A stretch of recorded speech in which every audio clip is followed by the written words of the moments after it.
Au mois de novembre, enfin, le jardinier peut se détendre et auprès de sa cheminée se prélasser.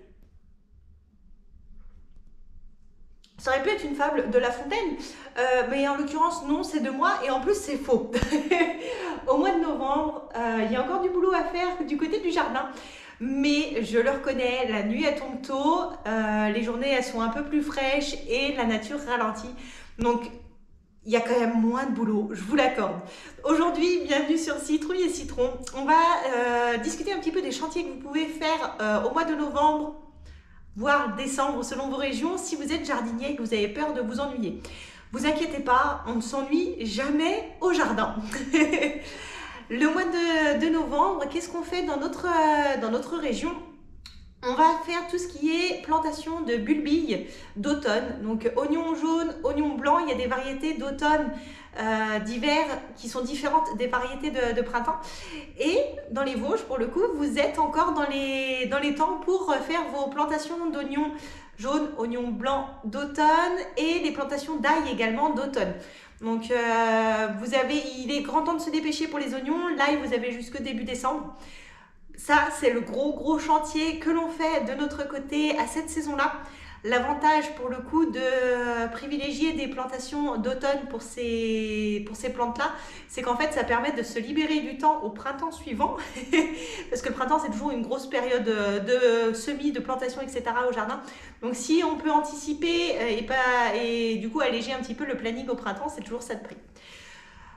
Certains maraîchers évitent de mettre également tous les œufs dans le même panier et vont faire une partie de semis de plantation de bulbilles d'oignons d'automne et ensuite une suite de plantation de bulbilles de printemps au mois d'avril. Je suis fatiguée, c'est la fin de journée et pour le coup j'étais au jardin aujourd'hui. Donc voilà, et puis on a fini aujourd'hui de se planter les oignons blancs, donc ça c'est cool, c'est les satisfactions très importante pour le jardinier. Pour le coup, par rapport à 2023, les plantations, elles se sont vraiment mieux passées cette année. En 2023, je vous rappelle, il pleuvait non-stop. On a fait ça dans la boue, on en avait, jusqu'à mi-mollet. C'était catastrophique. Là, pour l'instant, c'est nickel. Donc les oignons blancs, c'est fait. Les oignons jaunes, c'est fait également. Et demain, on entame les plantations d'ail. Donc ça, c'est ce que vous pouvez faire encore en termes de plantation à cette saison-là. Vous pouvez aussi planter des bulbes de fleurs, des choses comme ça. C'est encore la saison avant que la terre soit trop dure, trop gelée. Si vous êtes dans une région où il ne fait pas trop froid l'hiver, il est encore temps de faire des semis d'épinards par exemple, de mâches, de mesclun, de roquettes. Si vous êtes dans la partie nord, ça pour le coup, ça commence déjà à être tard plutôt pour des semis. Et il faut absolument qu'ils se retrouvent protégés du froid. Si ça gèle trop fort, vous allez être chocolat. Surtout si vous les semez que maintenant, pour le coup, on est vraiment très tard quand même dans la saison pour tous ces semis-là. Ensuite, l'automne et l'hiver, c'est l'occasion pour le jardinier de refaire un point sur tout le matériel. Un entretien du matériel, ça fait jamais de mal. Vous avez peut-être des manches de pelle, des manches de bêche, des manches de fourche qui ont cassé l'été. Nous, tant qu'on a assez de matériel, tout le matériel cassé, on le met de côté et on va attendre l'hiver pour le réparer. C'est des chantiers qui peuvent se faire, à l'abri du froid, à l'abri du vent. Donc c'est plutôt agréable à faire en hiver. Donc toute cette partie entretien du matériel. Si vous utilisez des motoculteurs, par exemple, c'est également l'occasion en hiver de faire tout ce qui va être révision. Comme ça, vous êtes sûr au printemps de repartir avec un matériel tip top. Dans les autres chantiers, mais j'aime pas utiliser ce mot-là parce que pour le coup c'est super cool, qui est intéressant à faire, c'est faire le point sur vos semences, de faire un état des lieux de vos stocks pour savoir exactement où est-ce que vous en êtes pour la suite de l'année culturelle l'année prochaine.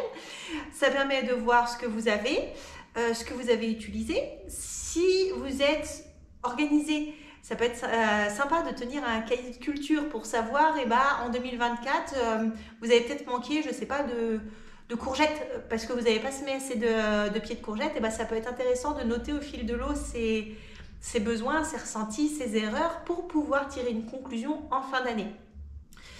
Nous, au travail, on va même jusqu'à peser tout ce qu'on sort du jardin pour justement avoir un suivi encore plus poussé des rendements qui sont réalisés et pouvoir recalibrer au fur et à mesure d'une saison à une autre.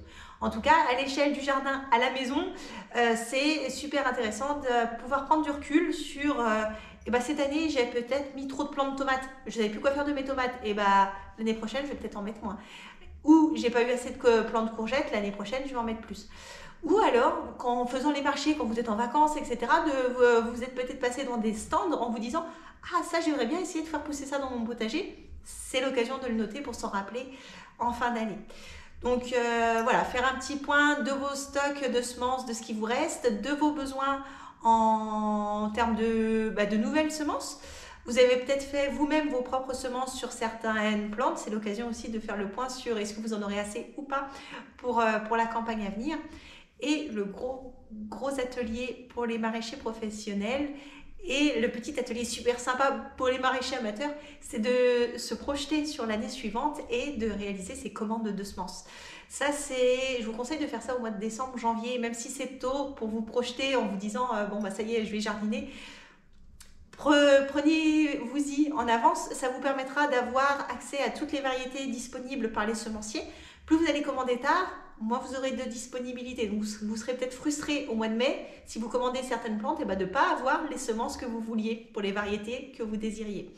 Donc ça, c'est l'occasion de faire ça tranquillement au mois de décembre, janvier, de vous projeter et puis de passer commande. C'est pas juste de se projeter, c'est de passer la commande. Comme ça, vous êtes livré chez vous. Et vous aurez souvent plus de choix. Alors on aime beaucoup, on essaye toujours au maximum de privilégier les commerces locaux. Pour le coup, s'il y a un truc qu'on commande tous les ans sur internet, c'est les semences pour le jardin. Parce que dans les jardineries, c'est plus de la semence de dépannage. On trouve que par rapport aux commandes sur les sites de semenciers, ça coûte beaucoup plus cher en jardinerie. Il y a beaucoup moins de choix. Et pour le coup, si vous y allez en mois de décembre ou janvier, là où on fait ces stocks de semences pour se projeter, etc., les jardineries, elles n'ont pas. Donc, voilà. C'est la principale entorse qu'on fait aux commerces locaux. Pour le coup, c'est ces achats de semences. Ce que vous pouvez faire également en hiver, une fois que vous êtes projeté sur qu'est-ce que vous avez besoin, etc., c'est de faire votre plan de culture, faire votre plan de potager, pour commencer à savoir où est-ce que vous allez semer quoi, éventuellement à faire un calendrier de culture, savoir à quelle période est-ce que vous allez semer quoi. Franchement, ça, à titre personnel, on ne le fait pas. On a une vague idée de où c'est que vont se retrouver les tomates cette année dans notre potager, par exemple. Ça, on voit un petit peu à peu près. C'est-à-dire pas au même endroit que les tomates de cette année, pour résumer, et pas au même endroit que les tomates de l'année précédente. Ça, voilà. Si vous voulez formaliser les choses, c'est toujours mieux de le mettre par écrit. Comme ça, au moins, au printemps, une fois que vous êtes dans le rush, que vous avez votre boulot à vous, que vous avez votre jardin que vous voulez vous occuper, vos hobbies, autres que le jardinage à assurer, au moins, c'est déjà prêt. Vous pouvez déléguer les semis aussi, par exemple, à vos proches, à vos enfants, etc., pour vous alléger. C'est toujours mieux si tout est écrit. Nous, on le fait pas. Par contre, au boulot, au maraîchage, sur les grands jardins, ça, on le fait. C'est important de pouvoir se projeter et de pouvoir prendre en compte la rotation des cultures et savoir que sur tel morceau de site, on va mettre telle plante qui sera récoltée au bout de tant de jours, et au bout de ces tant de jours-là, du coup, on pourra prévoir un autre semis d'autre chose qui sera en termes de durée d'implantation, qui sera là tant de semaines, et ainsi de suite. Ça permet d'avoir une visibilité de l'occupation des sols. Parce que clairement, dans une entreprise, pour un maraîcher professionnel, l'objectif, c'est de rentabiliser au maximum les mètres carrés. Une parcelle à un endroit du jardin qui est laissé vide, je ne parle pas de couvert végétal, juste vide, ternu, parce qu'on n'a pas le temps de semer, on s'est fait avoir et on a loupé un créneau, c'est de l'argent perdu. C'est pour ça qu'on se sert aussi des couverts végétaux. Ça va être, du trèfle par exemple, qu'on va venir semer à la volée après une culture. Des fois, c'est aussi parce qu'on s'est retrouvé coincé dans notre plan de semis, soit parce qu'on n'a pas eu le temps, soit parce que la météo n'a pas été propice. Ça permet d'occuper la place pour le coup. Alors, ça ne va pas être une rentabilité en tant que telle, parce qu'on ne va pas venir récolter ce couvert végétal-là, mais c'est une rentabilité indirecte puisque ça va venir nourrir le sol. Ça, je vous remettrai d'ailleurs la vidéo si ça peut vous intéresser dans les descriptifs sur les légumineuses. C'est une plante qui est super intéressante et qui dépanne bien quand on ne sait plus quoi faire sur un morceau de jardin. Voilà quelques idées pour vous occuper au mois de novembre et mois ultérieurs sur l'automne-hiver. Il y a toujours de quoi faire.